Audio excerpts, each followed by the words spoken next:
Welcome back, painting friends. Today we are going to paint a watercolor rainbow background. It's not watercolor, don't worry, it is acrylic, but it's going to look like watercolor with some mountains. So colors you're going to need: red, orange, yellow, green, blue, purple, and black. So pretty much the rainbow. I always use my favorite 4 brushes. I have my 1-inch flat brush, my 10-6, and 1 round brush. Don't forget to have a cup of water and a rag for keeping your brushes clean. If you like what you're seeing here today, make sure that you like and subscribe to my YouTube channel, Painting with a Purpose, so you have access to all of my videos. Let's get started. I just recently started playing with this whole watercolor acrylic idea, and I'm loving it. So I'm going to take my number 10 round brush, and I'm pretty much going to make a rainbow that goes across, okay? And that rainbow is going to have different levels of height. But I'm just going to start by making a red line and then kind of adding some bumps to it, okay? Then you take a little bit of water and you start to get those edges of that paint a little wet. There's not really a right way or wrong way to do this. You might find it's easier to keep your canvas flat on your table or floor or wherever else you're painting. For me, it's easier to keep it on the easel just for the video. If I was not making a video, I would probably have it on my art table flat. So all you're doing is you are just kind of extending the top and bottom lines by just using water. And I'm keep on wiping my brush off because I don't want to have too much red paint on it. So I'm just washing it off, drying it off, and then grabbing a little bit more clean water and kind of pulling those colors down. Now, if you're okay with some drippy colors, go ahead and stick it up on an easel and add some water to it, and it will just start dripping on its own. But I don't like the blob it gets at the bottom, so that's why I don't do that. So my red area is finished. I'm gonna add just a little bit more of the solid paint to the center because I do want the center to be darker. I want it to get lighter as it goes top and bottom, but I do want the center to be darker. So I'm just adding a little bit more paint in that center area as my drips are dripping down.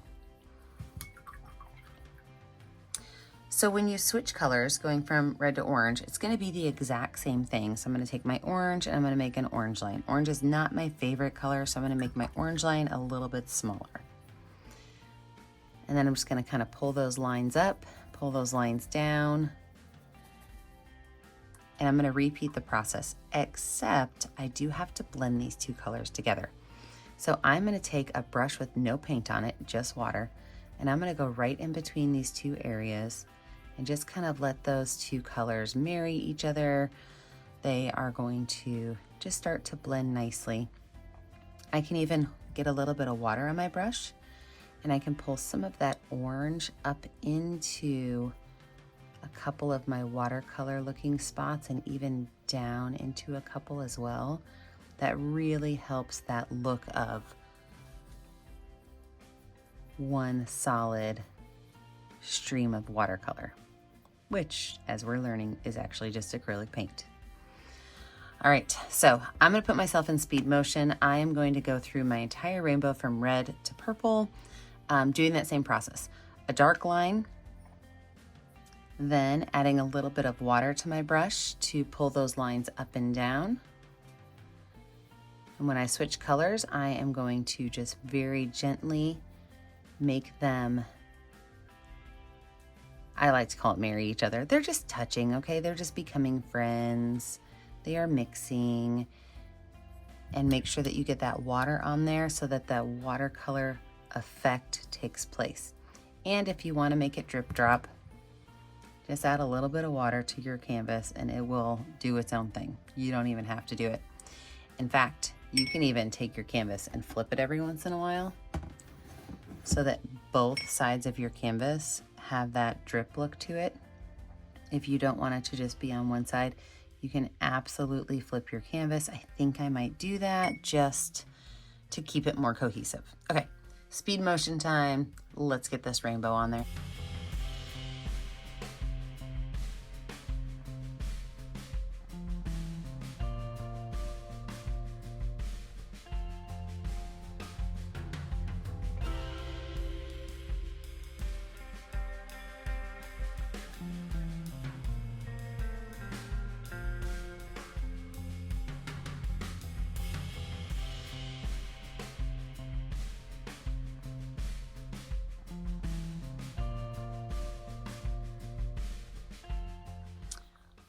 So I let this dry, and I'm going to be honest with you.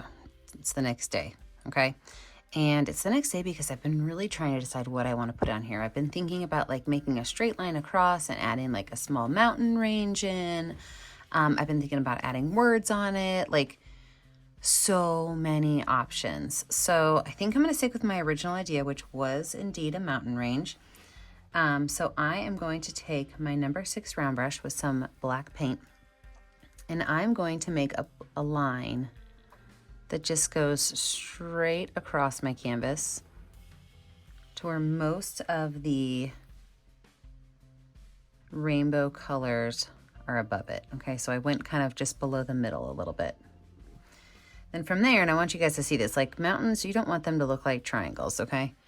Instead, your mountains are allowed to go up at like a funky angle and kind of come down. So mountains are more like a zigzag line that went for a stumbly walk. So there's going to be times that it goes a little bit higher, but you're just going to go down and bump and down and bump all the way across your canvas.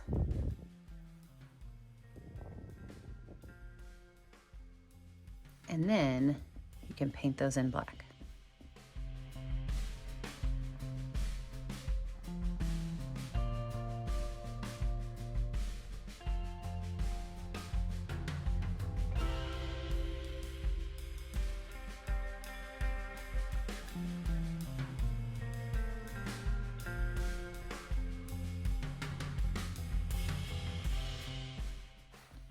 And then you have to decide if you're going to add any words to this. I always really like to add words to my paintings. I don't know why, I just really do. So I'm going to take my painting, I'm going to set it down on top of my table because I like to put my words on when my picture is flat, and we will add our words. So I think I want this to say elevate your perspective, and I did go ahead and write it out ahead of time with a pencil, and I'm just going to use a Sharpie. Sometimes I paint it, sometimes I use a Sharpie. But I'm going to use a Sharpie with this one, and it's going to say elevate your perspective.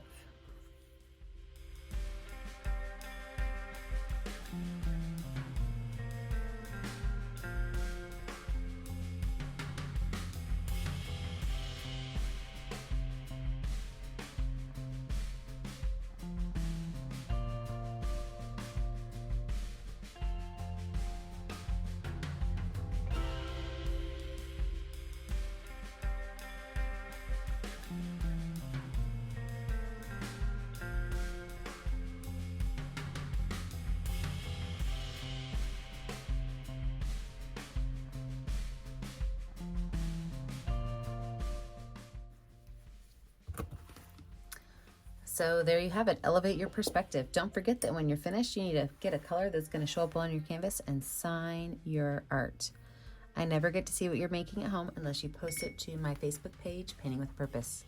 Make sure to like and subscribe to the YouTube channel, Painting with a Purpose, so you're kept up to date on all of my tutorials. And remember, as always, stay kind, stay creative, and stay safe. Have a great day, friends. Bye now. I was playing with this a little bit and I decided to go ahead and get the king size Sharpie out. I want the fatter lines. So I know I just told you I was finished. I lied. I am making my lines a little bit thicker with the king Sharpie, and then I think I'm going to add some splatter paint back. If you have never painted with me before, I do one and dones. There's only one of each of my paintings, unless I'm teaching a class on it. Otherwise, each one's an original, and sometimes I mess up on them, and sometimes I add things to them. Today's the day where I am going to add things to them.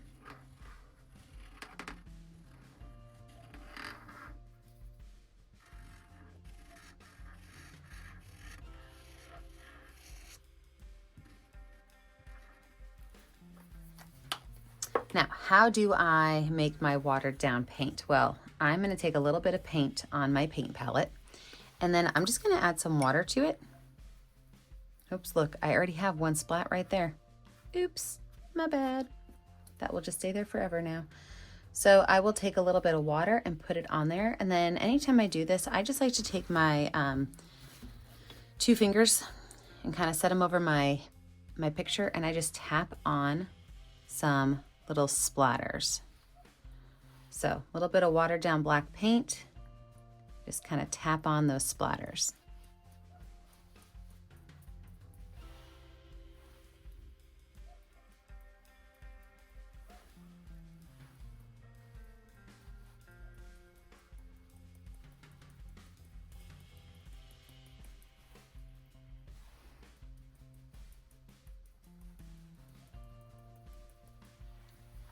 Now I think I'm finished. So now sign your name and take a picture of it and send it to me on our Facebook page, Painting with a Purpose. Have a great day, friends. Bye now.